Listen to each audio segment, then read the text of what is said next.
കേരളത്തിൽ ഇത്തവണ താമര വിരിയുക തന്നെ ചെയ്യുമെന്നാണ് കൊല്ലം NDA സ്ഥാനാർത്ഥി G കൃഷ്ണകുമാർ തറപ്പിച്ചു പറയുന്നത്. സത്യം പറഞ്ഞാൽ കേരളം കൊണ്ടേ BJP പോകൂ എന്ന ആത്മവിശ്വാസത്തിലാണ് കൃഷ്ണകുമാർ അടക്കമുള്ള നേതാക്കന്മാർ. അതേസമയം ഇവിടെ സംസ്ഥാനത്ത് 20 സീറ്റുകളിലും ജയിക്കണമെന്ന അത്യാഗ്രഹവും കൃഷ്ണകുമാർ പങ്കുവയ്ക്കുന്നുണ്ട്. ഞങ്ങൾ പ്രവർത്തനം തുടങ്ങിയിട്ടേയുള്ളൂ. മോദി കേരളത്തിൽ എത്തുന്നതോടെ ഇപ്പോഴത്തെ സാഹചര്യമെല്ലാം മാറുമെന്നാണ് കൃഷ്ണകുമാറിന്റെ വാദം. ഇതിനിടയിൽ LDF സ്ഥാനാർത്ഥി മുകേഷ് ഉത്തരവാദിത്തത്തോടെ തെരഞ്ഞെടുപ്പിനെ നേരിടണമെന്ന ആവശ്യവും കൃഷ്ണകുമാർ ഉന്നയിക്കുന്നുണ്ട്. പാർലമെന്റിൽ ഏത് ഭാഷയിൽ പ്രതികരിക്കുമെന്ന ചോദ്യത്തിന് താൻ നടനാണ്, അഭിനയിച്ചു കാണിക്കുമെന്ന മുകേഷിന്റെ പ്രതികരണത്തെക്കുറിച്ചുള്ള ചോദ്യത്തിനായിരുന്നു കൃഷ്ണകുമാറിന്റെ ഈ മറുപടി. കൃഷ്ണകുമാറിന്റെ മറുപടി ഇങ്ങനെയായിരുന്നു: സിനിമ തൊഴിൽപരമായ കാര്യമാണ്. അഭിനയിക്കുന്നു, അഭിനയിച്ചു കഴിഞ്ഞാൽ സ്നേഹബന്ധം തുടരുന്നു. രാഷ്ട്രീയം എന്നത് രാഷ്ട്ര പുനർനിർമ്മാണവുമായി ബന്ധപ്പെട്ട വിഷയമാണ്. ഇത് ഭടായി ബംഗ്ലാവല്ല. ജനങ്ങളുടെ ആവശ്യങ്ങൾക്ക് പരിഹാരം കണ്ടെത്തേണ്ട കാര്യമാണ്. വികസനം കൊണ്ടുവരേണ്ട ഭരണത്തിൽ ഇരിക്കുന്നവരെ ജയിപ്പിക്കുകയാണ് വേണ്ടത്. സിനിമാ ബന്ധങ്ങളൊന്നും ഒരിക്കലും മുലയില്ല. മുകേഷ് ഏട്ടനോടും പ്രേമചന്ദ്രേട്ടനോടും നല്ല ബന്ധമാണുള്ളത്.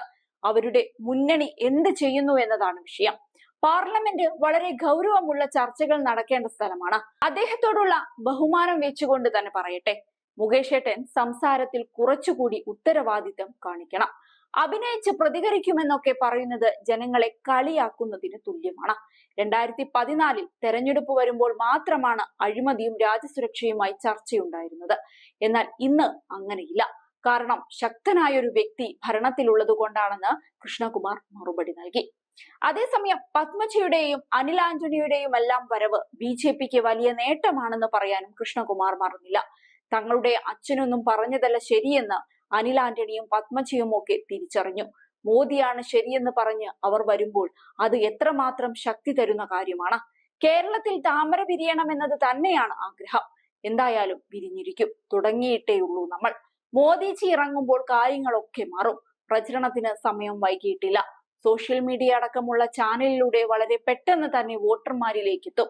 വരും ദിവസങ്ങളിൽ പ്രചരണം ശക്തമാക്കുമെന്നും കൃഷ്ണകുമാർ വലിയ ആത്മവിശ്വാസത്തോടെയാണ് പറഞ്ഞത്. അതേസമയം കൃഷ്ണകുമാർ ചന്ദനത്തോപ്പ് IITയിൽ വോട്ട് അഭ്യർത്ഥിക്കാൻ എത്തിയപ്പോൾ കഴിഞ്ഞ ദിവസം വിദ്യാർത്ഥികൾ തടഞ്ഞിരുന്നു. ഇത് വലിയ വിവാദമാണ് ഉണ്ടാക്കിയത്. സ്റ്റേജിൽ കയറി പ്രസംഗിക്കുന്നതിനിടെയായിരുന്നു SFI നേതാവിനെ തടഞ്ഞത്. തുടർന്ന് വിദ്യാർത്ഥികൾക്കു നേരെ കൈ ചൂണ്ടി കൃഷ്ണകുമാർ മറുപടി നൽകി. സംഘർഷം ഒന്നിനും പരിഹാരമല്ല. രാവിലെ ഇവിടുത്തെ പ്രധാന സ്ഥാനാർത്ഥികളായ പ്രേമചന്ദ്രൻ, മുകേഷ് എന്നിവർക്കൊപ്പം ഞാനും ഉണ്ടായിരുന്നു. ഞങ്ങൾ 3 പേരും ഒരുമിച്ചിരുന്ന് ഭക്ഷണം കഴിച്ചു. തമാശകൾ പറഞ്ഞും കൈ കൊടുത്തും കെട്ടിപ്പിടിച്ചും പിരിഞ്ഞു.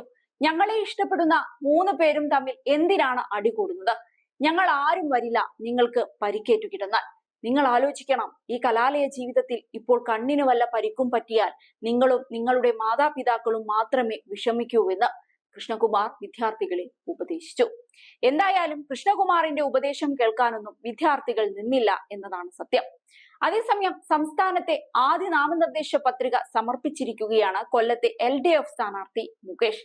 കൊല്ലം കളക്ട്രേറ്റിലേക്ക് പ്രകടനമായി എത്തിയാണ് മുകേഷ് പത്രിക സമർപ്പിച്ചത്. മത്സ്യത്തൊഴിലാളികളാണ് മുകേഷിന് കെട്ടിവെക്കാനുള്ള തുക നൽകിയത്. കാസർകോട്ടെ NDA സ്ഥാനാർത്ഥി അശ്വിനിയും പത്രിക സമർപ്പിച്ചു. KN ബാലഗോപാൽ അടക്കമുള്ള നേതാക്കൾക്കൊപ്പമാണ് മുകേഷ് പത്രിക സമർപ്പിക്കാനെത്തിയത്. വളരെ ആവേശത്തോടെയാണ് പത്രിക സമർപ്പിച്ചിരിക്കുന്നതെന്നും മണ്ഡലത്തിൽ വിജയം ഉറപ്പിച്ചുവെന്നും മുകേഷ് മാധ്യമങ്ങളോട് പ്രതികരിച്ചിരുന്നു.